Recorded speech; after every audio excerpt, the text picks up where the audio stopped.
Diba? Nag-post na naman yung false prophet. Naglilisten na naman kayo sa kanya, no? Huwag kayong huwag na kayong mag-react.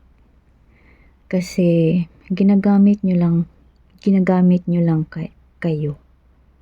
He's using you para mag-create ng ganun. Kasi alam naman nila na ang Philippines, grabe ang faith dito. Magkaisa tayo sa faith. Kaya ginagamit niya kayo. Huwag kayong magpauto sa kanya. Alam niyo naman sino yun. Maitim yun, okay? Alam niyo na. I don't want to specify. Maitim yun. Meron din naman siyang point na sinasabi na magdasal. Yes, that's correct. So hanggang doon lang, wag na kayong mag-further expand your imagination na mangyayari.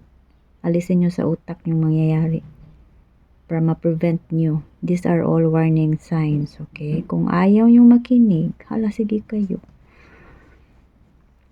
Hindi na ako magpo-post ng mga ganitong mga bagay kasi meron naman tayong mga very good psychic here Nagpo-post sila in advance.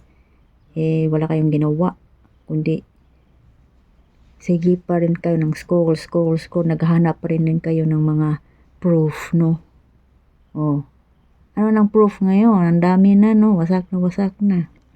Kung gusto nyo pang manatili yun, gusto nyo pang ibang islands, magkaganon, diba? Kung ikaw, tinatawag ka na ng Diyos, marunong ka na naman paano mag-protect. Protektahan mo sarili mo, tsaka yung mga mahal mo sa buhay, at tsaka yung saan ka. Kaya nag-post ako about grounding kasi nga, ayaw ko talaga magsalita ng mga ano-ano. Kasi nasa na talaga sa akin, vision na yon na may tubig na darating. Tapos nag-confirm yung asawa ko. Kasi yung asawa ko, psychic yan. Nalalaman niya agad pag in terms of weather, may siya.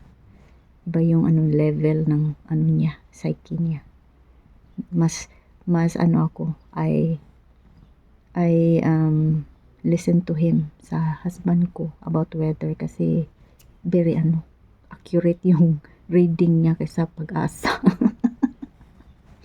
Hindi ako naniwala dati sa buti na lang nagstay siya to protect me, Kaya ko pa sa inyo, huwag na kayong yung maitim ba?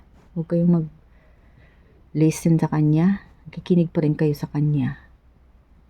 Sino ba ang pakikinggan nyo? Ibang tao yun kaysa sa atin. Merong mga tao dito na nagsasabi na ng katotohanan. Ano pa rin kayo? Hanap pa rin kayo ng proof. Kinig pa rin kayo ng kinig sa maitim na yun.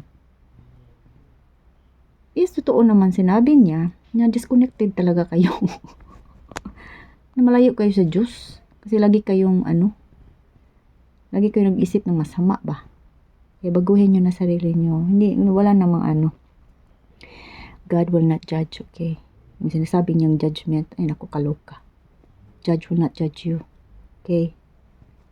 Lahat tayo love ni God. Sinasabi niya siya lang. Hechos. I'm the one who can prove, no? Tapos sinasabi niya about Jesus, siya lang ba ang may message? Hindi. Marami na, oy. Kaya soul to soul lang, friend na message. Makinig kayo sa sarili nyo. Gamitin nyo yung heart nyo, ha? Gamitin yung heart nyo. Tsaka yung pananalig nyo sa Diyos. Gamitin nyo na. Now na. Huwag na kayong wait pa kayo ng wait. Now na. Okay, yun lang, okay? Sana makinig kayo. Kahit kunti, no? Basta, kung sa sinasabi ko, yung gawin nyo lang, mag-pray lang kayo. Okay na yun. Kahit ganun lang yung nyo. Yung you can do for me is mag-pray kayo. Okay na yun. It's enough. Prayer. Tsaka yung intention nyo na walang mangyayari is very good. Talaga yun. Powerful na yun. Okay?